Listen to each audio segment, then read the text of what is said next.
audio distracted to you, that my microphone's working, that it's picking up. So that was my sound check, and I listened to it, and it's like, not only was I getting sound in my microphone, but I could actually tell what it would sound like in the recording. So once you've done that, they've got this thing for test silence, but that's usually only for higher end recording. You don't have to worry about that. And so at this point, you can just finish up, and you could have the assurance of knowing that your microphone is working and it's going to record in a way that sounds really comfortable for your students.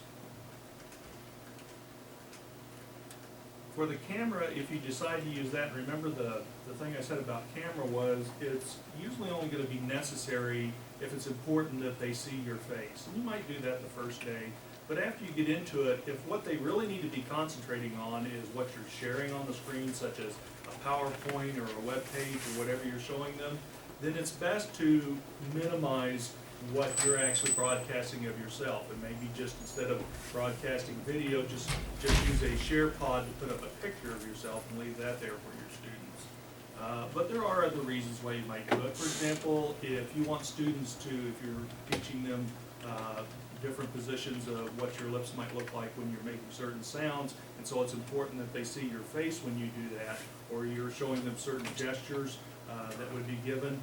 Those are things where you do need a visual component, and that's where the video camera can come in really handy if you decide to use that. The thing to make sure of is that your classroom or wherever you're teaching actually has that video camera for you, so that's something you'll want to check ahead of time. Most of the rooms have audio recording, but not all of them have video recording, so you do want to check on that ahead of time.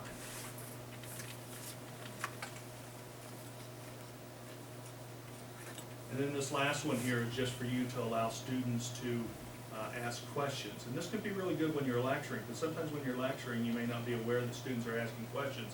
And what it will do, if somebody actually goes in, and one of you might want to do this, just go over here and raise your hand. What happens when you do that is the instructor gets a little thing here that says somebody's raised their hand. Tyler's raised his hand. Tyler has a question. So if it's a small class, you can do it directly, or you can just say, okay, Tyler has a question, and here's the question, and Tyler would type that over in the chat pod, or he could raise up his hand and say, you know, here's my question.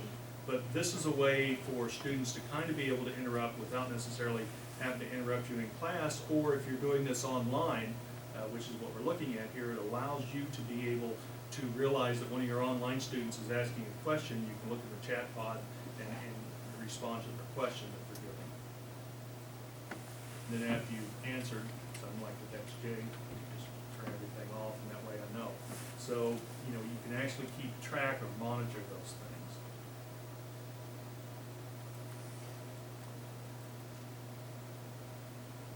Okay, I've gone over most of the basic things you need to know about Adobe Connect. What questions would you have about using Adobe Connect? What's something I maybe didn't talk about that you saw and thought, ooh, that'd be interesting, what is that? Or you're just wondering, can Adobe do this? So what questions do you have for that? Yes? What can you record, if anything? You can't record the conversation in the break rooms. Can you record the whole session? Yeah, you can record the whole session. The break rooms are different because it's actually little mini sessions, and with the recording thing in Adobe Connect, it can only record that main room, so it can't really follow into the break rooms. It's like you've only got one perspective, and that one perspective is your main room. Your students can go out and do things, you can go and check, but your camera can't go with you. So if you wanted to have two students record a conversation between themselves, how would you do that? If you wanted, now again, this would have to be outside of the class session unless you were actually incorporating it into the class session.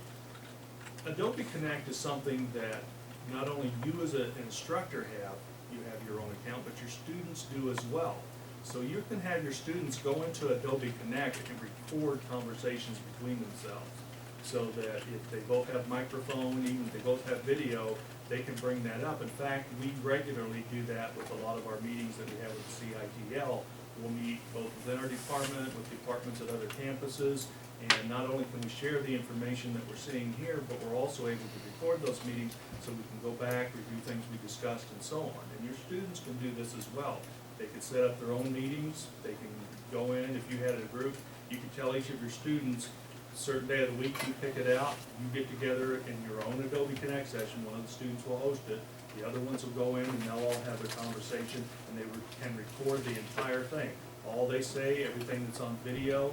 A really good example of this is up in Indianapolis. They did a study about a year ago where they had math students, and they had cameras on the math students. There were 4 of them in this particular class, and they had a document camera over top of their work.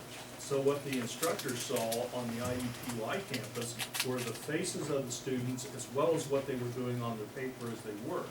And it gave the instructor the same ability that they might have in a classroom of not only looking over the shoulder and seeing what they're doing, but then looking at the student's face. Does they look like they're having trouble with the information?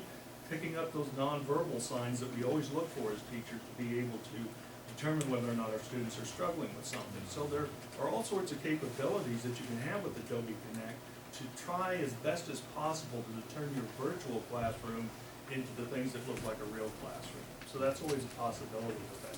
But to do a recording, you would go into record meeting, and you would say, okay, and you'll see this little red dot, and that just tells you, as long as that dot's on, everything is being recorded. And it records it for you, and it puts it back. We'll talk about that a little bit later if we do some more stuff on Adobe Connect, or if you come over to see us. But it basically just records it for you, and you can make that link available to students, and they can come back and view the video of that class or session anytime you want them to. Other questions? But that just does the audio, not the video though. Pardon? That's just the audio, not the video. Video too. Everything that you would experience online. So if I'm a student and I'm watching, I'm listening, that whole session gets recorded. Okay, so the session on The the only thing that doesn't screen. get recorded are the breakout rooms. You can't record those, but you can record the whole session. Are you recording the session on the screen, or are you recording, like if it's this class and the conversation we are having, you are just recording what is being seen on the screen? Yeah, it's just on the screen. So Okay. the camera is actually just the screen capture Yeah. of the screen. Okay. Other questions?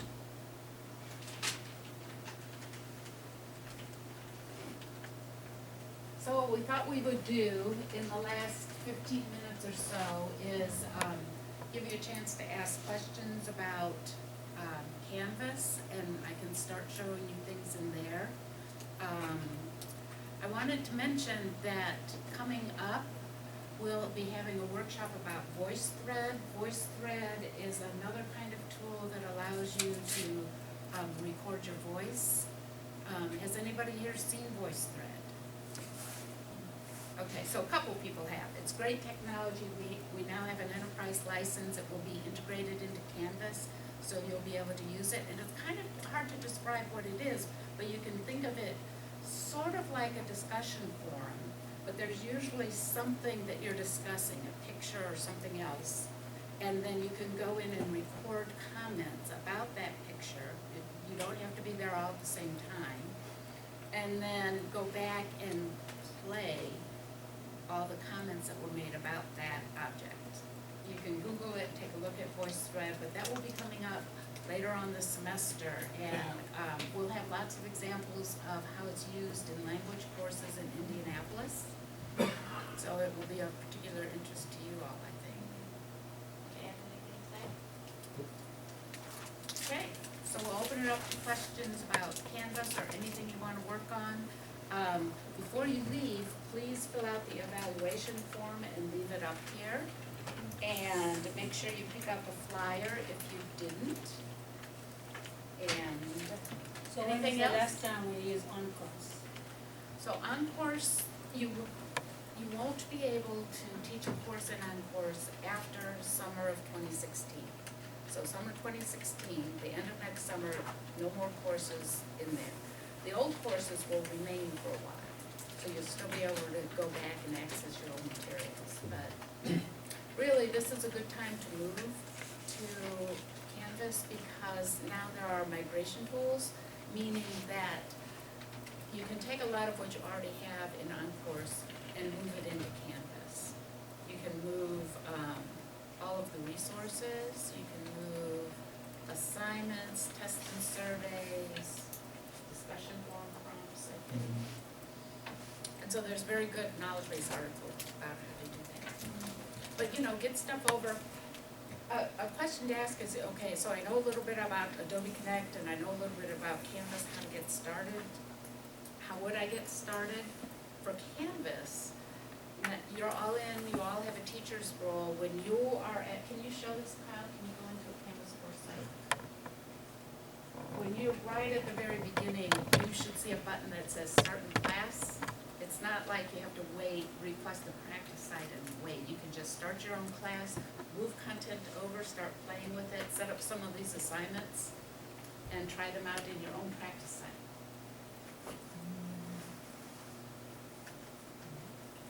You have to go to, click up on the Canvas logo.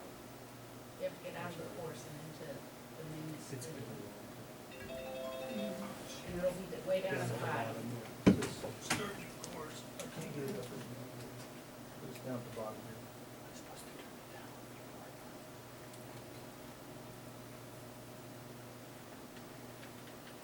Oh, questions about